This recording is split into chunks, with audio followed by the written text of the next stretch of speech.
Mas. Halo Dokter Diana, Ya. Halo, Dokter Ajeng, apa udah lama kabar? nggak ketemu ya Masing kita ya. sudah, ya sudah lama karena kita semua masing-masing sibuk, semua punya kesibukan sendiri-sendiri.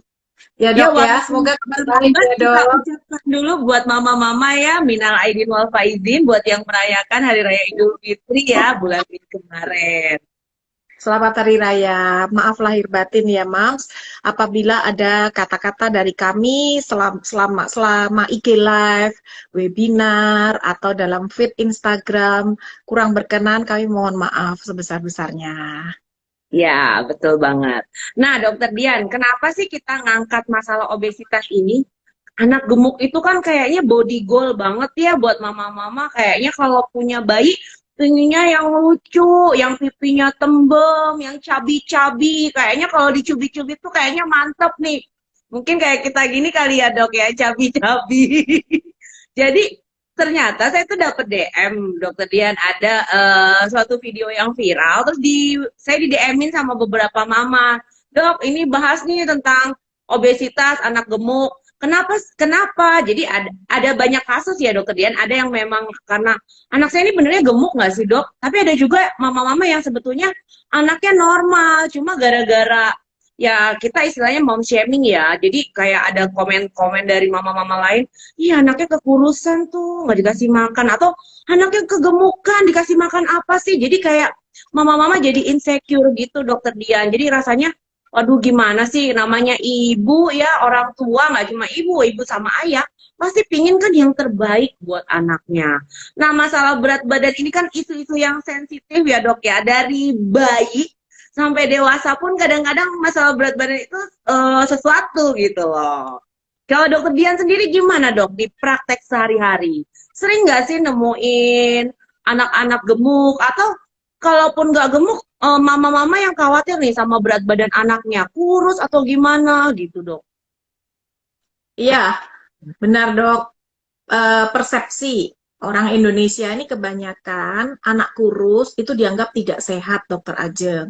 Dan anak gemuk dianggap sehat. Nah, kalau kebanyakan ya, puji Tuhan sampai detik ini sobat-sobat kecil saya sih semua dalam kondisi baik pertumbuhannya.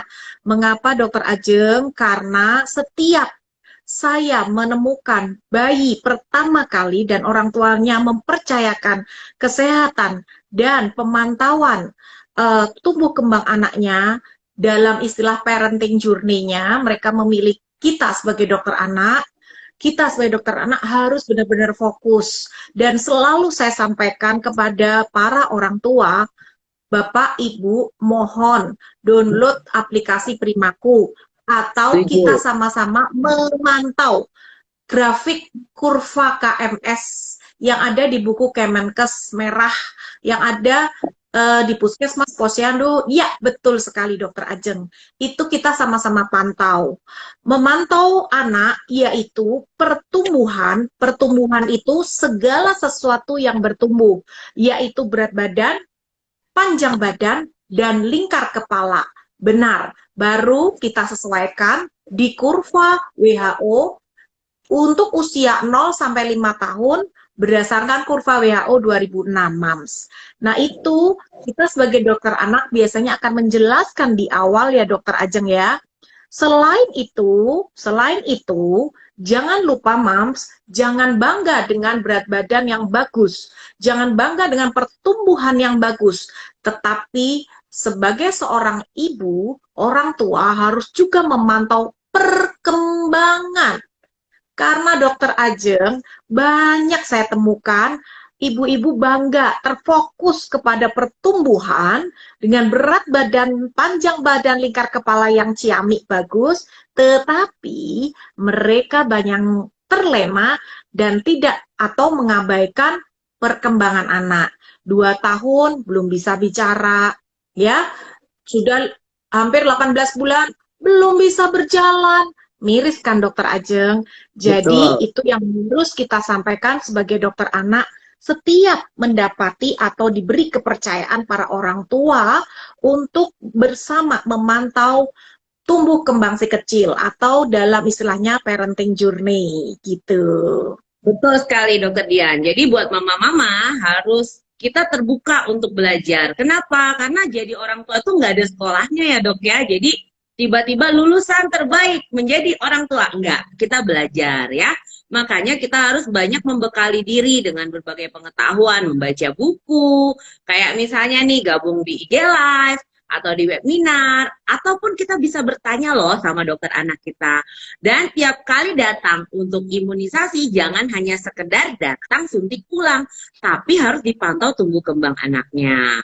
Nah, buku yang dari lahir nih, mama-mama kan pasti dapat nih. Kalau di puskesmas atau posyandu itu dapatnya buku pink nih. Tapi kalaupun dari rumah sakit, biasanya dikasih buku, itu jangan sampai hilang loh. Jadi jangan cuma ditaruh doang di lemari. Ini tiap bulan dibawa, dibaca, digarisin tuh mam, namanya plotting. Jadi kita tahu loh. Jadi kalau pakai buku ini ada namanya KMS di sini. Nah, pink untuk anak perempuan, kalau yang untuk anak laki-laki warnanya biru. Nih tulisan di atasnya. Nah, di situ kita lihat berat badannya sudah sesuaikah dengan usia, panjang badannya sudah sesuaikah dengan usia, lingkar kepala sudah sesuaikah dengan usia, atau yang terbaru ini dengan kurva Z-score WHO yang seperti ini ya. Jadi ini ada di masing-masing tuh, di buku-buku, di rumah sakit manapun pasti dikasih bukunya. Kalaupun nggak punya gimana dok? Download aplikasi Primaku. Kalau Primaku itu paling simple, tinggal masukin data, tinggal nanti grafiknya tergambar sendiri, nanti akan ada interpretasinya. Kalau memang meragukan, disarankan untuk konsultasi dengan dokter anak kesayangan mama dan papa dimanapun mama dan papa berada. Jadi kalau di Jambi ya di Jambi, Irian, pokoknya dokter anak yang dimana memantau pertumbuhan dan perkembangan anak Anda gitu. Nah ngomongin gemuk kurus gitu. Ya, jadi jangan sampai ada lagi pertanyaan, dokter anak saya umurnya 2 bulan, berat badannya segini. Kira-kira anaknya overweight, kira-kira anak saya gizinya apa ya dok? Wah, kelihatan ya dokter Ajeng, ibu ini belum pernah mendownload aplikasi Primaku atau memantau pertumbuhan si kecil. Karena saya biasanya menanyakan, setiap ada pasien atau ibu-ibu dari sobat kecil saya yang menanyakan ke saya, dokter Dian gimana anak saya? Pertumbuhannya bagus nggak? Wah, ini kelihatan ini. Berarti nggak memantau. Ya, jadi mohon dengan sangat para moms yang kami hormati untuk memantau pertumbuhan si kecil dengan kurva WHO untuk bayi usia 0 sampai 5 tahun. Setelah usia 5 tahun sampai 18 tahun, karena disebut anak-anak adalah mereka yang berusia sampai 18 tahun ya, Mams. Itu kita setelah 5 tahun ke atas, kita ganti kurvanya menggunakan kurva menurut CDC ya. Kurva menurut CDC 2000 ya. Itu kita akan tetap memantau, jangan hanya waktu bayi aja. Nanti udah 5 tahun loss, nggak cek lagi, begitu. Nah, ini juga kita harus kasih tahu sama mama-mama, kurva itu macem-macem loh. Jadi kurva Z-score WHO kan mama-mama bingung, dok, misalnya di Primaku yang dilihat tuh apa aja sih dok? Jadi yang pertama kali mama lihat adalah berat badan berdasarkan usia. Ya, jadi berat badan berdasarkan usia kalau yang buat perempuan ini pink nih. Normal antara -2 ke 2. Jadi antara merah ke merah. Di sini ada range nih kalau mama-mama lihat ya antara merah ke merah. Jadi kalau misalnya sebagai contoh anak umur misalnya di sini saya kurva 5 sampai 10 tahun. Berarti normal itu antara 14 sampai ke 25. Itu range-nya. Nah, hijau di sini adalah 0. 0 itu maksudnya bukan nilai normal mama-mama, tapi rata-rata. Jadi rata-rata anak umur sekian, berat badannya sekian. Begitupun dengan kurva panjang badan atau tinggi badan berdasarkan usia. Jadi antara -2 sampai 2. Rata-rata adalah 0. Jadi paling banyak umur segini, tingginya segini. Nah, kalau mama-mama banyak yang nanya, lah kalau stunting itu apa sih dok? Kalau stunting itu adalah panjang badan atau tinggi badannya kurang dari -2. Nah, Kalau yang dikatakan obesitas itu yang dinilai apa? Nah, bedanya ada kurva berat badan per umur dan panjang badan per umur dengan berat badan per panjang badan atau indeks massa tubuh sesuai usia. Kalau BB per U, berat badan per umur atau panjang badan per umur, itu untuk menilai tren pertumbuhan. Jadi kita ngitung dari awal, kita ikutin jalannya tuh bagaimana. Jadi nggak bisa disamain ya mama-mama, anak yang lahirnya 2,3 kilo BBLM sama anak yang lahirnya itu 4 kilo gitu. Ya, Karena benar sekali dok. Karena banyak sekali kejadian, ini banyak sekali saya temukan. Dokter Dian, anakku kok kecil ya, nggak seperti anak saudara saya atau anak teman saya. Yang selalu saya tanyakan adalah berapa berat badan lahirnya si kecil, Bu? Ya kalau berat badannya 2 kilo, jangan disamakan hasil akhir di 12 bulannya sama dengan anak yang lahir dengan berat badan 3.500. Jangan ya, Mams, jangan seperti itu. Jadi hasil akhirnya akan berbeda. Seperti Dokter Ajeng sampaikan ya, gitu. ada juga yang Ya, stres, Dok. Dokter Dian. Jadi pernah ke saya, bahkan ini dapat, jadi mamanya pergi ke tenaga kesehatan, dari tenaga kesehatannya dimarahin, dibilangnya, Ibu ini anaknya gizi kurang nih, Ibu gimana sih nyusuinnya nggak bener ya? Ibu gini, wah, jadi mamanya stres kan, jadi tambah stres, malah asinya nggak keluar, akhirnya kita ketemu nih. Ternyata bayinya Hmm. dok, prematur, lahirnya itu normal late preterm, jadi di 36 minggu sudah lahir, di bawah 2,5 kilo, beratnya 2350. Ya jadi kan kita nggak bisa ngikuti situ, ada kan namanya usia koreksi gitu kalau untuk kasus bayi prematur, dan kita harus lihat baseline-nya awalnya di berat badan lahir berapa gitu. Ternyata setelah Dan diplot masih sesuai dengan usia, makanya omongan-omongan itu lebih baik dibuktikan dengan apa? Sesuatu yang objektif berupa kurva pengukuran. Dan kalau menentukan nih dok, obesitas, yang dilihat itu apa? Berat badan berdasarkan tinggi badan dan indeks massa tubuh. Jadi kalau misalnya anaknya tingginya di atas rata-rata, kita jangan cuma ngelihat satu parameter. Beratnya, anak saya berat banget nih dok. Kayak misalnya, dok gimana nih anaknya 3 tahun, berat udah 20 kilo. Kita harus lihat dulu tingginya berapa, Mams. Kayak banyak kan dok, ada orang tuanya juga. Karena obesitas itu kan kalau ngomongin obesitas, itu kan ada dua faktor ya. Ada endogen, ada juga faktor dari idiopatik atau primer. Jadi kayak keturunannya, riwayat genetiknya. Jadi kalau bapak ibunya tinggi besar, anaknya tinggi besar, dan masih simetris antara berat badan dan tinggi badan, di plotnya itu di berat badan berdasarkan tinggi badan. Karena semakin tinggi dia semakin tertarik ke kanan, akhirnya jatuhnya tidak ke atas gitu. Dari grafik yang ada garisnya merah, hijau, orange seperti itu. Gimana dokter ya, Dian? benar sekali. Jadi penyebab anak-anak gemuk atau obesitas itu seperti yang dokter jelaskan, bisa karena faktor genetik ya, ibu dan ayahnya yang gemuk ya bisa aja itu mempengaruhi.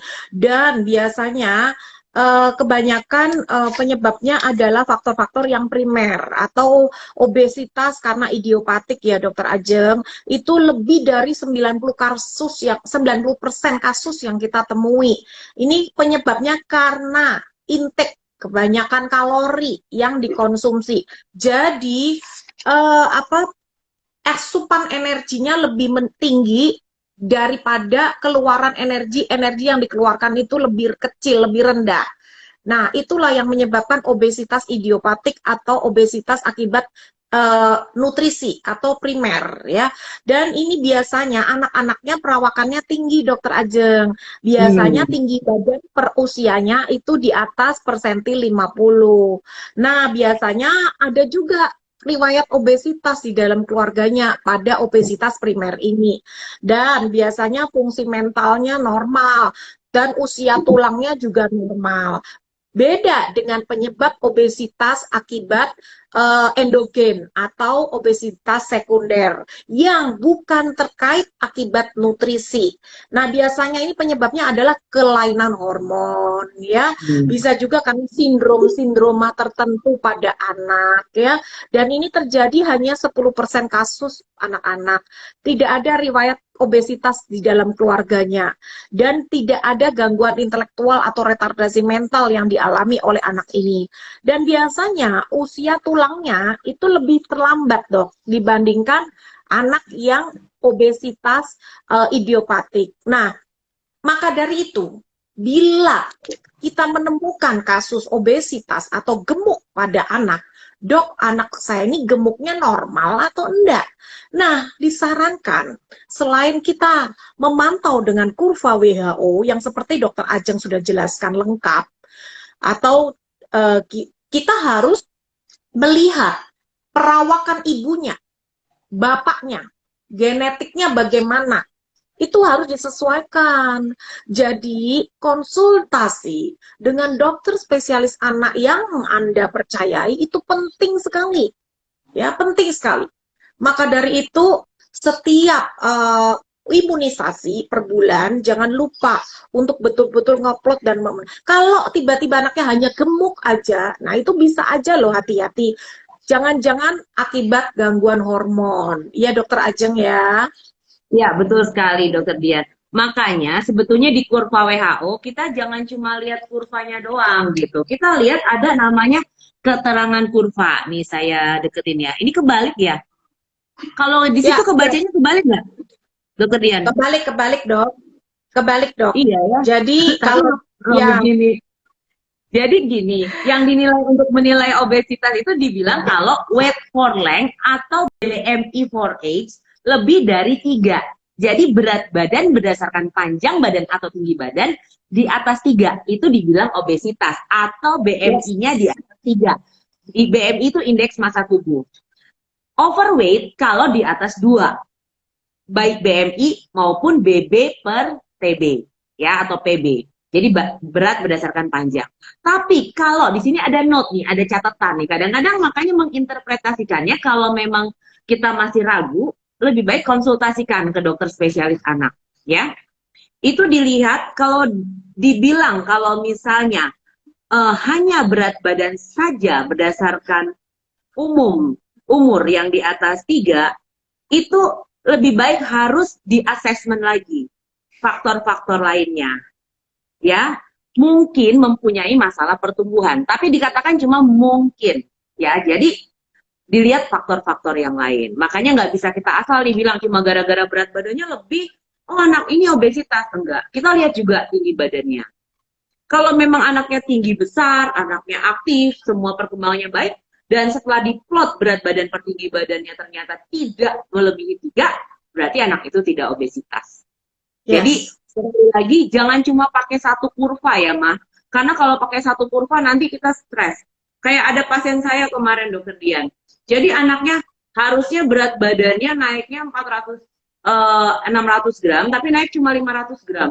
Tapi tinggi badannya naiknya sampai 4,5 cm. Nah, maksudnya gini, kalau cuma ngelihat berat badannya aja pada satu titik, kita nggak ngelihat panjang badannya, lingkar kepalanya nggak kita lihat, kita kecewa. Dok, kok naiknya nggak kayak ini, nggak sesuai dengan target. Nah, ternyata, oh di bulan itu tinggi badannya melebihi ekspektasi, langsung melonjak gitu. Makanya jangan nilai di satu titik. Pengukuran pertumbuhan itu parameternya 3 ya, mama-mama. Ada berat badan, panjang badan atau tinggi badan untuk anak di atas 2 tahun, dan lingkar kepala. Orang sering nggak ngukurin kepala ya, Dokter Dian ya. Padahal penting ya untuk memantau perkembangan otak. Karena orang awam tuh selalu melihatnya hanya berat badan, Dokter Ajeng, gitu loh.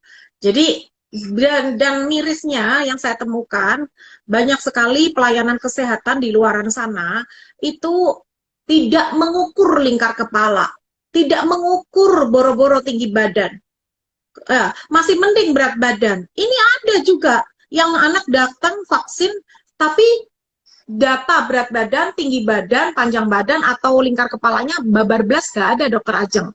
Saya bilang gini, ini selama ini datang ke pelayanan kesehatan ini, ibu diem aja nih, nggak mau diukur anaknya. Enggak dok, karena memang nggak diukur, minta. minta diukur berat panjang lingkar kepala, itu penting. Kenapa? Emangnya saya tahu itu otak tumbuh baik atau enggak, Bu? Dari mana saya tahu anak ibu cerdas atau enggak? Dari lingkar kepala. Betul. Kalau lingkar kepalanya per bulan naiknya 0,5 sampai 1 senti, ya itu bagus. Lah, saya bagaimana tahu anak ini lingkar kepalanya normal atau enggak per bulannya, Bu? Nah, Ibu tahu dari mana coba? Padahal lingkar kepala itu tujuannya untuk tahu kecerdasan anak, masa otaknya bertumbuh atau enggak. Itu penting sekali gitu ya. Yang berikutnya tinggi badan. Kenapa sih penting tinggi badan nih? Untuk mencegah stunting. Stunting itu yang dilihat tinggi badan, Mams. Jangan lihat lingkar kepala, jangan lihat berat badan. Tinggi badan yang Dokter Ajeng sudah jelaskan di depan. Ya. Stunting itu anaknya pendek. Padahal tinggi badan sebaiknya naik 2 sampai 4 cm lah pada anak-anak di bawah tahun gitu. Ya, Dok ya. Kalau dia nggak naik 12, 2 bulan atau 3 bulan nggak naik, waduh, pasti ada yang salah. Makanya dari situ tujuan kita sebagai dokter anak dan ibu sama-sama mengoreksi salahnya di mana. Kenapa anaknya nggak tinggi? Kenapa lingkar kepalanya nggak naik? Gitu. Nah, setelah ketahuan masalahnya, Mams, pasti ada solusinya. Pasti kita akan beritahu solusinya tuh kalau lingkar kepala nggak naik, harusnya makan ini, makan itu, Bu, anaknya. Ibunya kalau menyusui harusnya makan ini. Nah, kalau tinggi badan nggak naik, Dok, wah, kayaknya pola menyusuinya harus begini, pola makannya ibu harus begini, anaknya makan ini, Bu, biar tinggi badannya. Nah, kan tuh enak itu. Datang tiap bulan ke dokter anak, nggak cuman vaksin, suntik, bayar, pulang. Bye-bye, Dok. Nggak. Makanya saya senang sekali, terima kasih para moms yang sangat sabar mau menunggu. Ya, mau antri, mau nunggu, bener-bener. Kenapa? Ya. Karena tiap orang tua atau ibu itu ingin kepuasan, ingin tahu anaknya ini kenapa, baik nggak sih, Dok, gitu. Pertanyaannya ingin dijawab semua, makanya nggak heran ya, di Singapura itu isinya banyak orang-orang Indonesia di sana, Dokter Ajeng. Ya, saya punya dokter anak di sana, teman saya mengatakan banyak banget orang Indonesia di sini. Karena apa? Para mami di sana Indonesia itu butuh, mama-mama milenial sekarang ini, mereka adalah orang tua yang sangat haus ilmu, sangat ingin tahu. Salut sekali saya. Pertanyaannya sangat kritis, bahkan kadang-kadang ilmu pengetahuan bahwa informasi terbaru mereka lebih duluan dapat daripada kita gitu loh, Dokter Ajeng. Nah, maka dari itu kita sebagai dokter anak juga harus update ilmu baru gitu untuk bisa menjelaskan setiap pertanyaan para orang tua. Itulah pentingnya pemantauan tumbuh kembang tiap bulannya. Ya. Jadi kalau misalnya nih ada anak yang kita lihat, oh penampakannya gemuk, kita lihat biasanya kan pipinya cabi, dagunya berlipat, terus ada lipatan-lipatan di kulit tuh, wah. Terus jangan langsung kita judge dulu, wah anak itu obesitas, oh itu enggak. Tapi diplot dulu di grafiknya, grafiknya udah bener belum nih, dia ada di titik mana.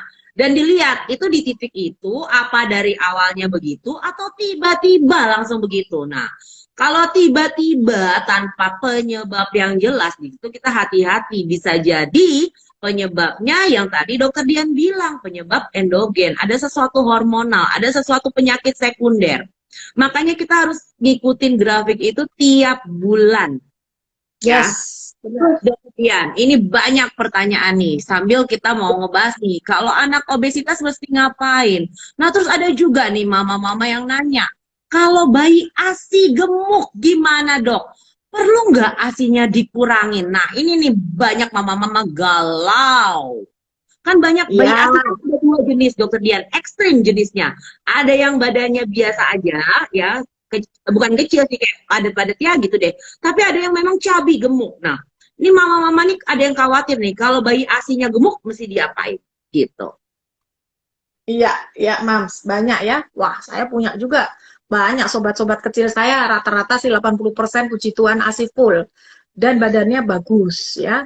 Nah, kalau kita memantau pertumbuhan bayi ASI eksklusif dengan berat badan yang sangat besar sekali di awal pertumbuhan ya, usia, itu biasanya mereka akan mengalami kenaikan berat badan yang sangat pesat pada 3 bulan pertama biasanya ya.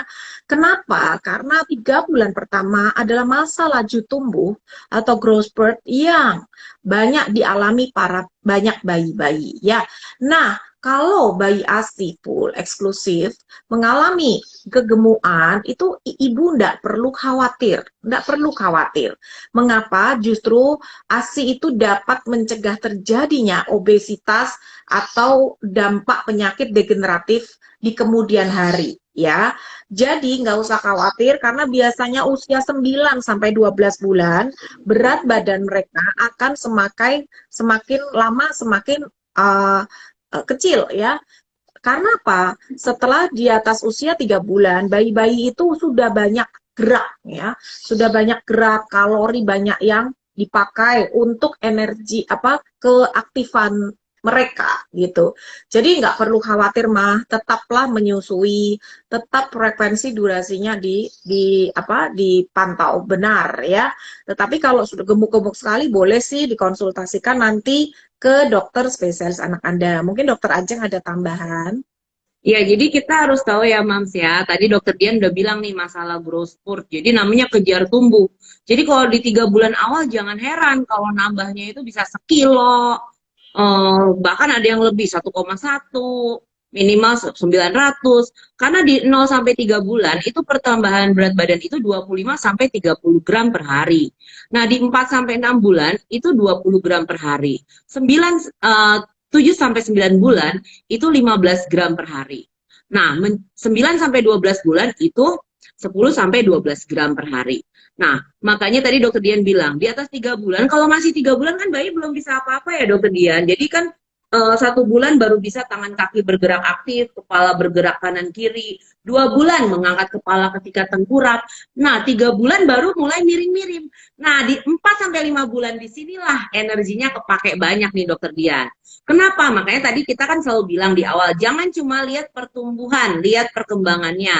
4 sampai 5 bulan itu harus belajar tengkurap telentang. Jadi bisa balik ke sana, balik ke sini. Nah, akibatnya kan asupannya akhirnya terbakar kalorinya, ya kan dok? Nah, terus Ya. 6 bulan belajar duduk, 7 bulan belajar merangkak, nanti belajar rembetan, sampai akhirnya jalan. Udah 1 tahun ke atas udah lari-larian deh kemana-mana. Kita udah, kadang kitanya aja yang ngejar, wah ini kok anak gak ada capeknya ya. Nah, akhirnya beratnya akan berkurang sendiri gitu. Jadi nggak usah dikurangin kalau bayi ASI menyusuinya. Tapi nanti semakin besar ya kita stimulasi. Kita ajarin nih anaknya untuk melakukan aktivitas motorik kasar, motorik halus, bahasa, dan juga stimulasi sosial sesuai dengan usia. Ya, benar sekali ya. Jadi stimulasi itu penting sekali. Dan jangan lupa, Mams, untuk pengaturan MPASI, makanan pendamping ASINya juga harus benar. Nutrisi yang diberikan harus memakai istilah nutrisi gizi seimbang. Kita nggak kenal menu tunggal lama-lama. Kami tidak mengenal menu MPASI 4 bintang. Enggak. Yang benar adalah nutrisi MPASI nutrisi gizi seimbang, di mana kebutuhan karbohidratnya sekitar 50 sampai 60%, kebutuhan protein sekitar 20 sampai 30%, lemak sekitar 30 sampai 40%, dan buah sayur pada anak di bawah 2 tahun di sekitar 10 sampai 15%. Itu sekali makan ya dalam 1 mangkok. Nah, biasanya di atas 2 tahun baru kita mengajarkan banyak makan serat. Cukup ya, cukup seratnya yang cukup. Tidak serendah waktu di bawah 2 tahun. Selalu setiap di konsultasi MPASI, kita jelaskan bahwa serat jangan diberikan terlalu banyak pada anak di bawah 2 tahun. Bisa Anda berikan banyak di usia di atas 2 tahun. Tapi ini biasanya dokter Ajeng, obesitas ini kebanyakan menurut survei banyak terjadi pada usia justru di 5 sampai 12 tahun dokter Ajeng. Apalagi di masa pandemi COVID-19 ini, dok. Wah, main HP, main game. Sobat-sobat saya banyak sekali jadi obesitas. Dokter Dian, ini ada pertanyaan dari Mama Bena Renwarin yang mungkin mewakili mama-mama lain ya. Ini ada kasus seperti ini. Anak saya 3 tahun 9 bulan, berat badan 27 kilo, panjang badan 100 cm, lingkar kepala 50 cm. Sudah diplot di primaku obesitas. Saya harus bagaimana? Jadi sebaiknya Mama tetap konsultasikan ke dokter anak. Karena harus dilihat dulu kurva pertumbuhannya nggak bisa dilihat di satu titik, dilihat dari awal. Awalnya gimana dari lahir? Terus mulai di atas rata-rata itu sejak usia berapa? Pola makan yang diberikan seperti apa? Nah, secara garis besar, kalau pada kasus obesitas, kita ada 5 rekomendasi untuk tata laksana atau penanganan obesitas. Nanti mungkin kita bahas singkat ya satu persatu ya Dokter Dian, sambil menjawab pertanyaan mama-mama. Jadi yang pertama itu harus tegakkan diagnosisnya dulu. Deteksi dini dulu komorbidnya. Ini anak tidurnya udah ngorok belum? Hati-hati loh. Kalau obesitas anak gemuk udah pakai ngorok, berarti kan yang kita takutkan apa? Obstructive sleep apnea. Jadi bisa-bisa dia nggak napas pada saat bobo. Nah itu komorbid-komorbid itu. Wah anaknya sering capek, jangan-jangan ada perlemakan jantung. Makanya tegakkan dulu diagnosisnya. Obesitasnya nih yang kayak gimana nih? Udah berbahaya belum? Kenapa bisa terjadi? Penyebabnya tadi yang primer atau yang endogen. Yang kedua, prinsip tata laksananya itu ada 3. Yang pertama adalah masalah diet nih. Diet itu bukan tidak makan, tapi pola makan yang benar. Yang kedua, aktivitas fisik harus benar. Yang ketiga adalah modifikasi perilaku.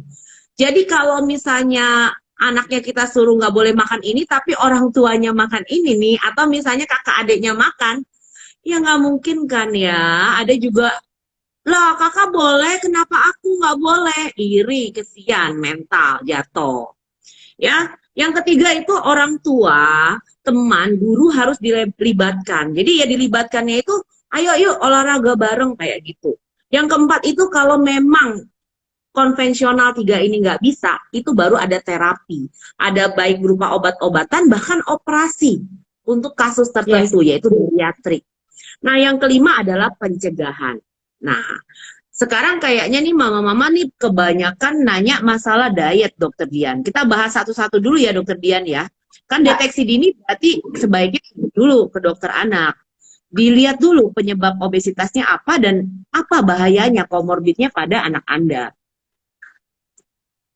Bagaimana Dokter? Ada ya benar, setuju sekali.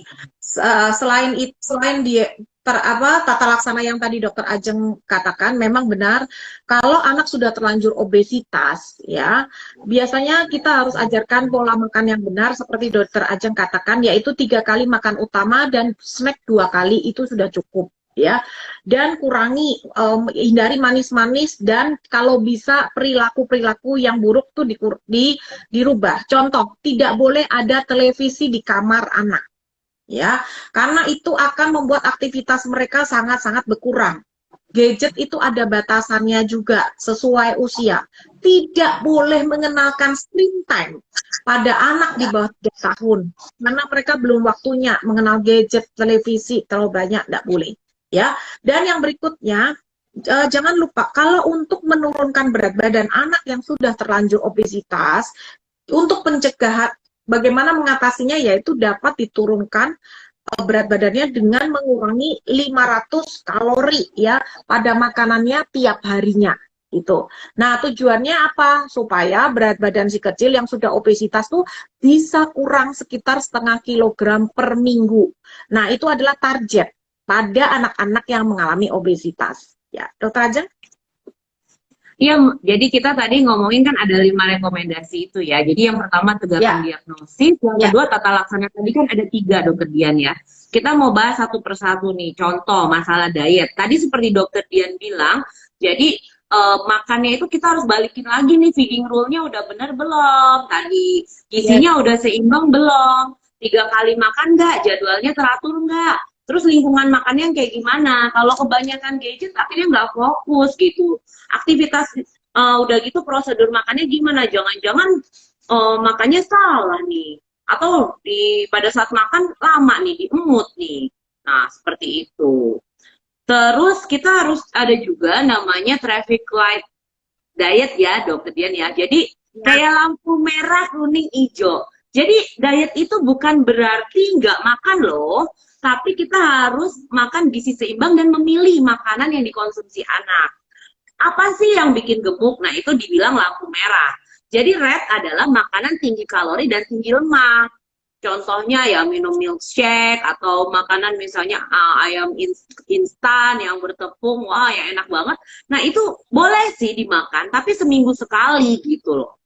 Kalau yang namanya yellow, yellow itu dokter adalah Ajeng makanan. putus-putus dok. Dokter Oh, Ajeng suara saya putus-putus ya. ya, putus-putus ya.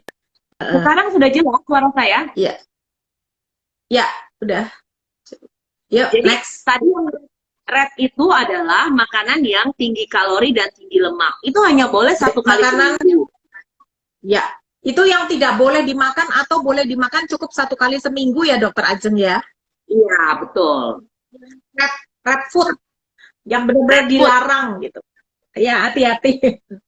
Ya. Kalau yellow, yellow kan lampu kuning. Lampu kuning kan kalau ibarat kata kita ngantri nih di lampu kuning, siap-siap jalan. Atau hati-hati, jangan sampai kita ngebut gitu.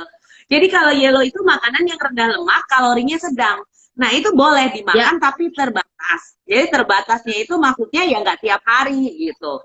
Nah, kalau green itu makanan rendah kalori dan lemak. Itu boleh tiap hari. Biasanya yang kurang dari 20 kalori gitu. contohnya ikan, buah-buahan, sayur-sayuran, susu yang rendah lemak atau bebas lemak, dan keju bebas lemak. Itu adalah makanan green food yang bisa dikonsumsi bebas, bebas ya, karena dia rendah kalori dan rendah lemak.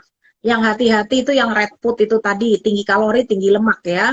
Seperti goreng-gorengan ya, margarin, coklat, kembang gula ya, kacang-kacangan itu hati-hati.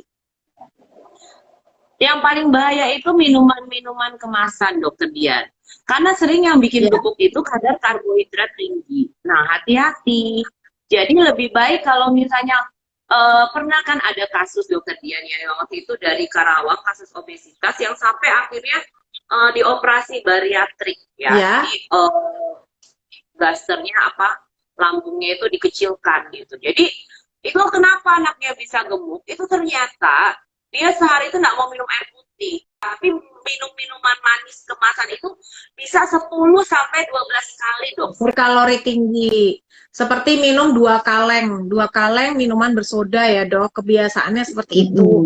Makanya juga sering, tapi aktivitasnya sangat-sangat kurang. Jadi itu yang dapat menyebabkan ya. Ada pertanyaan lagi dokter Ajeng? Iya, ini saya Ini ada soalnya pertanyaan. oh boleh dokter ya. Ini pertanyaan dari Hani Hera. Gemuk yang bikin cemas itu gimana dok? Tadi sudah dijelaskan Ibu Hani, gemuk yang bikin cemas, gemuk yang kurva pertumbuhannya itu sangat-sangat kelebihan berat badannya jauh dari normal, anaknya tidak aktif ya. Nah itu adalah cemas ya. Anak juga sering sakit. Kita perlu tahu loh, Mams. Juga kalau anak yang mengalami obesitas, mereka itu biasanya memiliki bakteri baik di pencernaannya yang sangat kurang. Ya, kenapa? Karena pola makannya udah salah gitu. Obesitas itu merupakan malnutrisi, nutrisi yang salah.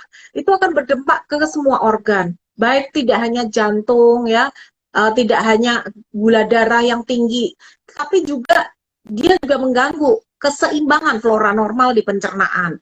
Nah, menurut penelitian, mereka-mereka yang bertubuh obesitas atau gemuk pada anak-anak itu memiliki bakteri baik yang sangat kurang, ya, karena pola makan yang kurang benar. Itu sudah menjawab pertanyaan Ibu Hani Hera, ya. Tadi untuk penjelasan Dokter Dian. ya. Dari Ibu Stefani Hana 12. Saya mau tanya, anak saya umur 5 bulan, beratnya 5,8, normal atau tidak? Waktu umur 4 bulan 6,2, habis sakit panas. Wajar atau enggak? Anaknya full ASI.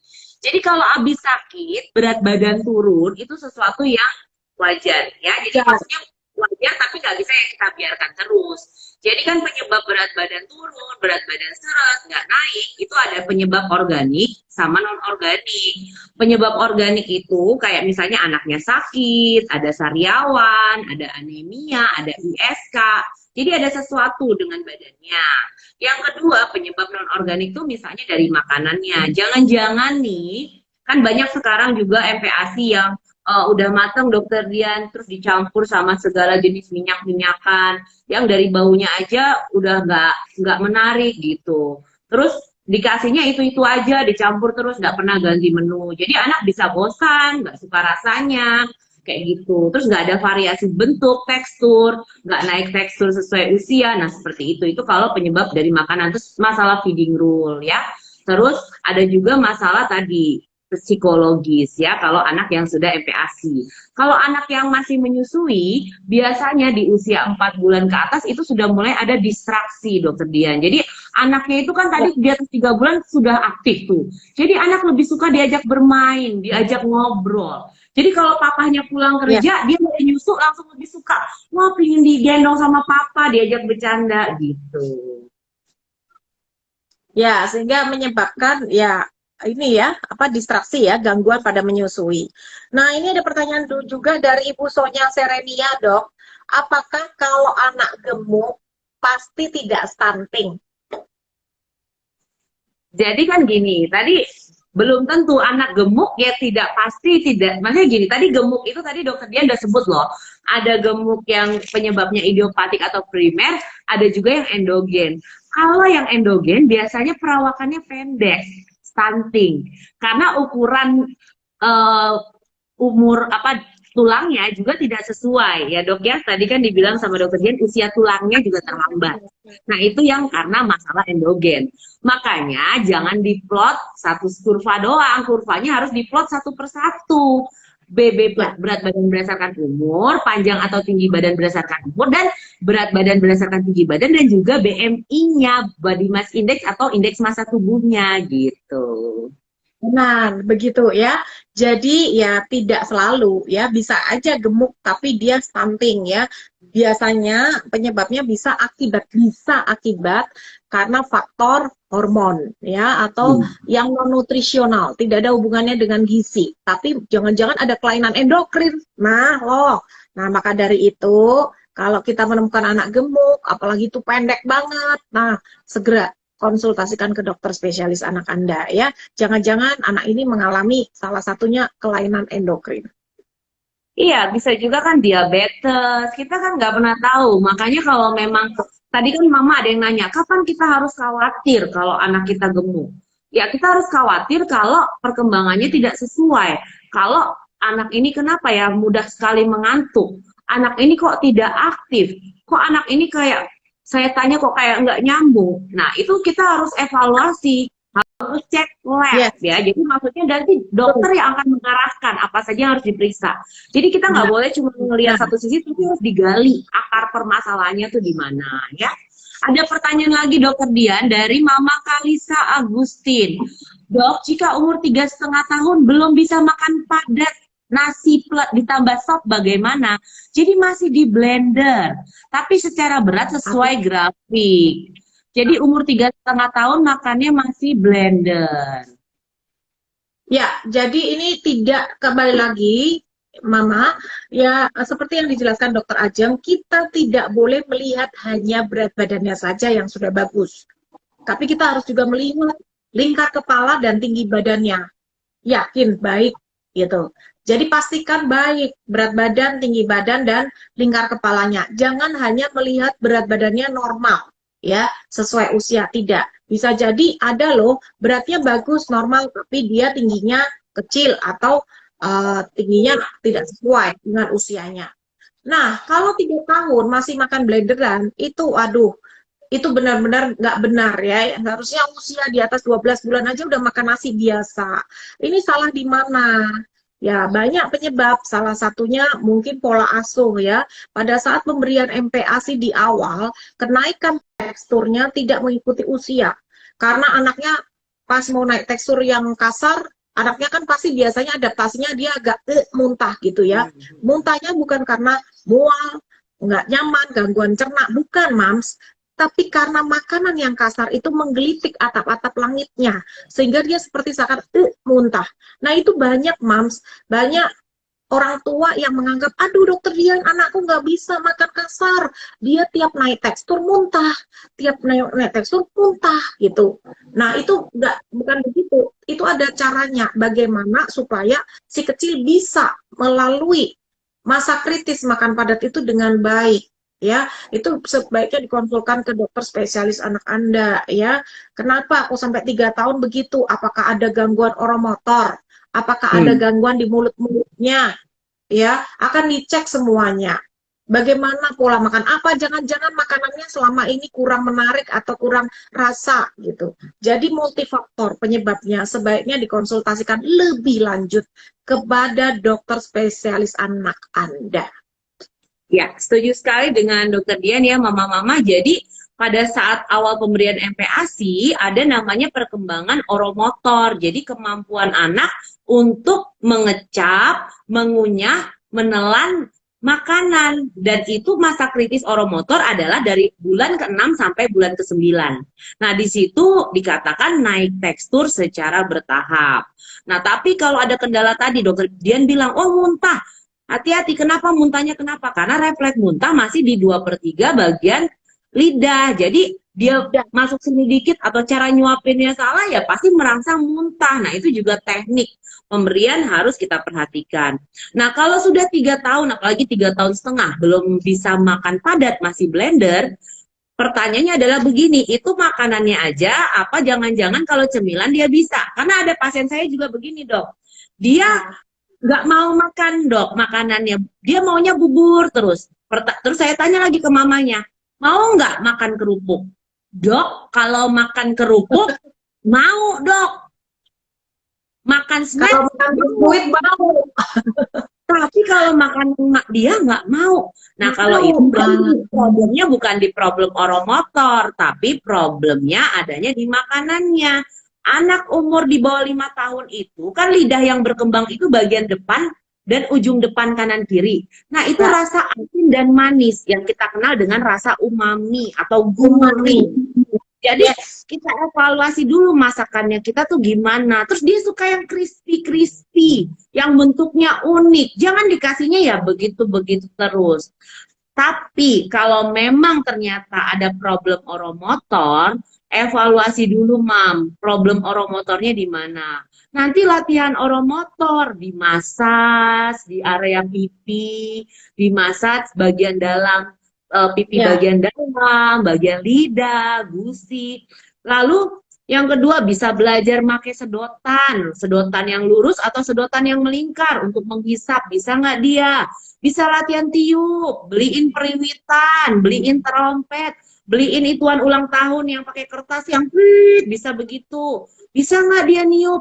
Balon-balonan tuh kalau lagi mandi tuh pakai yang dari sabun itu kita tiup, bisa nggak dia niup? Nah, itu salah satu latihan-latihan oromotor. Kalau memang ada benar. masalah di oromotor. Jadi cari tahu dulu masalahnya di mana, apa benar di oromotornya, apa di makanan yang kita berikan. Gitu.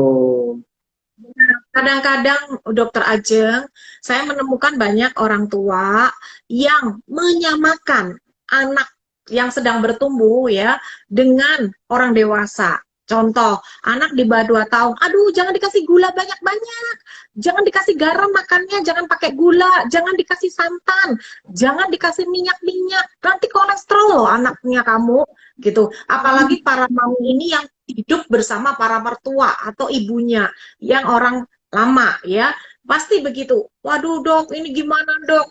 Katanya ibu saya nggak boleh makan santan, nggak boleh makan minyak-minyak banyak ya. Ya, jadi banyak persepsi orang-orang, ya, para moms itu menyamakan anak yang sedang bertumbuh, apalagi di masa golden period age ya, atau masa 1000 hari pertama.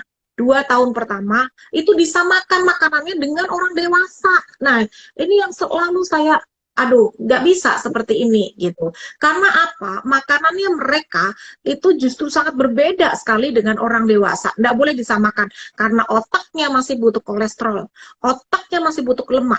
60% makanan otak adalah lemak, ya. untuk badan bagus, protein dibutuhkan. Nah, ini kadang-kadang orang tua kan banyak ngasihnya karbohidrat ya. Akhirnya padahal karbohidrat secara tidak disadari itu mengandung banyak gula ya. Nah, menunya itu seperti apa, lebih banyak nasinya daripada lauknya. Nah, itu yang sering kita perhatikan kan Dokter Ajeng. Makanya kita nggak bisa mendapatkan anak-anak yang bertumbuh baik gitu. Ya, setuju sekali. Jadi tadi soal diet udah dibahas ya, karena waktu kita terbatas nih. Mengenai aktivitas fisik secara singkat, kalau anak 6 sampai 12 tahun, biasanya itu aktivitas fisiknya yang aerobik sifatnya, untuk keterampilan otot. Contoh lari-lari, berenang, bersepeda, main basket. Kalau di atas 10 tahun, sukanya apa? Olahraga berkelompok. Tapi kan ini lagi COVID nih, Dokter Dian ya. Jadi kita mesti gimana? Ayo dong keluarganya, misalnya sama mama papanya deh. Kan nggak mungkin berkelompok sama teman-temannya. Jadi pagi-pagi bangun pagi udah gitu sepedaan di keliling kompleks, pakai masker lah tapi tipis ya. Atau kalau pagi-pagi kan belum banyak orang, bisa tuh di kompleks sekitar. Terus jangan kebanyakan main game, ayo nonton YouTube-nya dikurangin. Daripada begitu, kalau misalnya anaknya masih ini, beli tuh kolam-kolaman, pakai. Kan ada tuh dok yang dari balon atau yang dari terpal, isi air di garasi, renang-renang di situ. Ada kok yang panjangnya 2 meter, ada ya. Banyak sebenarnya aktivitas yang bisa kita ciptakan di masa pandemi ini untuk aktivitas kecil ya. Ya, begitu. Oke, dan itu modifikasi perilaku itu harus didukung sama keluarga. Jadi jangan anaknya disuruh diet, disuruh aktivitas fisik, keluarganya enggak ya. Terus kalau masalah farmakoterapi, obat-obatan seperti sibutramine, orlistat, ataupun terapi bedah bariatrik, itu tuh semua nanti belakangan kalau memang gagal program yang tadi konvensional yang 3 itu selama lebih dari 6 bulan. Terus anaknya benar-benar super obes. Jadi IMT-nya di atas 40. Nah, itu baru tuh bariatrik. Konsultasikan ya, dokter. Malformasi kelainan bentuk tulang ya, dan komplikasi-komplikasi lain dari obesitas. Dokter Dian, waktu kita sudah hampir habis. Gimana Dokter Dian? Ada kesimpulan nih buat mama-mama? Wah, nggak terasa ya, Dok ya. Menarik sekali pembahasan kita hari ini. Jadi pesan saya, tidak selalu anak kurus itu tidak sehat. Tidak selalu anak gemuk itu pasti sehat ya. Pastikan Anda memplot tidak hanya satu titik, tetapi memplot sesuai dengan kurva WHO untuk 0 sampai 5 tahun, berat badan per panjang badan, BMI juga bisa dipantau berdasarkan usia ya pada anak-anak. Pantau juga 5 sampai 18 tahun usianya dengan kurva CDC 2000 ya, untuk mencegah terjadinya obesitas pada anak, sehingga kita bisa mencegah penyakit degeneratif seperti diabetes mellitus tipe 2, hipertensi, hiperkolesterol pada anak sejak dini. Karena ingat Bang, zaman sekarang banyak sekali orang pasang ring jantung di usia muda, stroke di usia muda, diabetes di usia muda, bukan penyakit orang lansia lagi. Salahnya di mana? Salahnya adalah pada saat kecil, pemantauan pertumbuhannya tidak terkontrol, dan kebiasaan pola makannya kurang benar ya. Kita sebagai orang tua harus menyikapi hati-hati, memberi contoh yang baik untuk putra-putri kita ya. Sehat selalu generasi Indonesia. Oke, dan bila sudah terjadi obesitas, jangan lupa 1. Tegakkan diagnosis. Yang kedua, tata laksana dengan diet, aktivitas fisik, dan modifikasi perilaku. Yang ketiga, dukungan orang tua, keluarga, dan juga guru. Yang keempat, terapi intensif atau bedah sesuai dengan indikasi bila hal-hal tadi tidak bisa dilakukan dan gagal atau anak sudah super obes atau sudah ada komplikasi. Dan yang kelima adalah pencegahan. Oke, terima kasih mama-mama sudah bergabung bersama kita. Karena keterbatasan waktu, kita pamit undur diri dulu. Tetap sehat dan jangan lupa memantau tumbuh kembang si kecil setiap bulan. Jangan lupa download aplikasi Primaku, dan kalau ada yang tidak paham, tolong diskusikan, tanyakan dengan dokter anak kesayangan Anda dimanapun Anda berada. Jangan lupa untuk bertanya, jangan malu untuk bertanya. Oke, salam sehat semuanya. Semoga bermanfaat ya, Mam. Selamat memberkati. Yuk, mari.